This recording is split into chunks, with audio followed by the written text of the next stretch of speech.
غوث پاک رضی اللہ تعالی آپ فرماتے ہیں کہ میں چھوٹا سا تھا، والد انتقال کر گئے، والدہ تھی میری اور ہم دو بھائی تھے۔ فرماتے ہیں بچے کھیلنے کے لیے نکلے تو میں بھی ان کے پیچھے کھیلنے نکل گیا۔ ایک بیل بچوں کے قابو آ گیا، تو بچوں کے قابو کو چیز آ جائے تو پھر وہ اس کا جو حال ہوتا ہے وہ تو ہمیں پتہ ہی، ہم سارے بچے رہ چکے ہیں۔ تو کہتے ہیں وہ بیل قابو آ گیا، کوئی اس کے کان چھیڑتا، کوئی اس کی دم چھیڑتا، کوئی اس کے سینگ چھیڑتا، کوئی کسی جگہ سے اسے تنگ کرتا۔ مختلف بچے اس کو نا دم سے پکڑ کے ہلاتے، بیل بھاگتا۔ حضور غوث پاک فرماتے میں بھی آگے بڑھا، اور میں نے جب اس کی دم پکڑ کے ہلائی تو بیل نے میری طرف منہ کیا اور کہنے لگا عبد القادر تو نانا ایسے کر، بول کے کہنے لگا تو نانا ایسے کر، تجھے رب نے ان کاموں کے لیے پیدا نہیں فرمایا۔ آپ فرماتے مجھے اتنا خوف طاری ہوا، بیل کو بولتے دیکھا تھا پہلی دفعہ، بیل کو۔ اب میرے سنی کو بھی دلیلوں کی ضرورت ہوتی ہے، دلیل نہ دیں، کسی بزرگ کی بات سنائیں تو سنی بھی تھوڑا تھوڑا دائیں بائیں دیکھتا ہے۔ یہ شور ایسا ہوا ہے نا، پراپوگنڈا ایسا ہے۔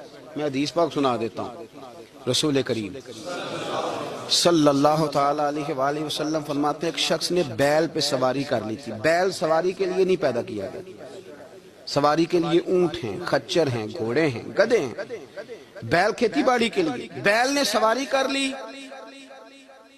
اس شخص نے جب بیل پہ سواری کی تو بیل پیچھے مڑ کے دیکھنے لگا اور کہنے لگا یار تو بڑا بیوقوف ہے، بول کے بیل حضور کے زمانے میں کہنے لگا مجھے اللہ نے سواری کے لیے نہیں پیدا کیا، میرے سے وہ کام لے جس لیے میں پیدا کیا گیا ہوں۔ تو بندہ ڈر گیا، کہنے لگا بڑی حیرانگی والی بات نہیں کہ بیل بولتا ہے، تو بیل پھر بول پڑا۔ کہنے لگا اس سے بھی زیادہ حیرانگی والی بات ہے۔ اس نے کہا وہ کیا؟ کہنے لگے مدینے میں نبی پاک آ گئے ہیں اور تو نے ابھی تک کلمہ ہی نہیں پڑھا، یہ اس سے بھی زیادہ حیرانگی والی بات ہے۔ جامع المعجزات میں حدیث موجود ہے، حضور آ گئے اور تو نے کلمہ ہی نہیں پڑھا۔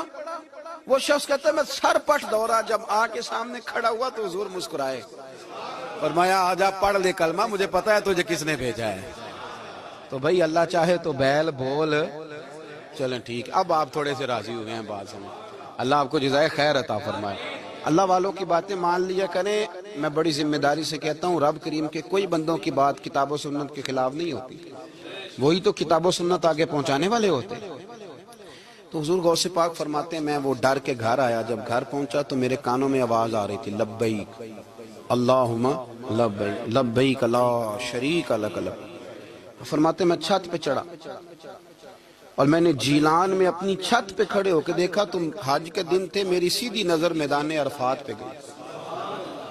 لوگ میدان عرفات میں بیٹھ کے لبیک لبیک پڑھ رہے تھے۔ پہلے میں وہاں سے ڈر کے آیا، پھر چھت سے ڈر کے نیچے اترا، ماں کو ساری بات بتائی تو کہتی میری ماں کہنے لگی بیٹے جب تو پیدا ہونے والا تھا تو مجھے بڑی بشارتیں ملتی۔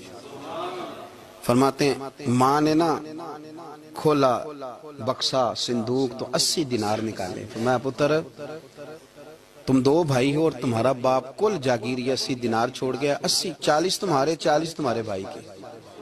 فرمایا بیٹا ایک بات کا خیال رکھنا، میں عورت ہوں، تمہارا باپ کوئی نہیں، بھائی چھوٹا ہے، میں پیچھے نہیں آ سکتا، یہ 40 دینار لے جا، جا بغداد چلا جا، جا کے تعلیم حاصل کر، بیٹے میں پہنچ نہیں سکتی، خیال رکھنا۔ غوث پاک فرماتے ہیں 12 سال میں نے تعلیم حاصل کی یارو، میں نے پتے بھی کھائے، اور خود آپ کا فرمان موجود ہے، فرماتے ہیں ایسی سختیاں بھی دیکھیں، ایسی سختیاں بھی دیکھیں کہ پتھروں اور پہاڑوں پہ گزرتی تو شاید پگھل جاتے، لیکن میں نے اپنے نبی کا دین پڑھا۔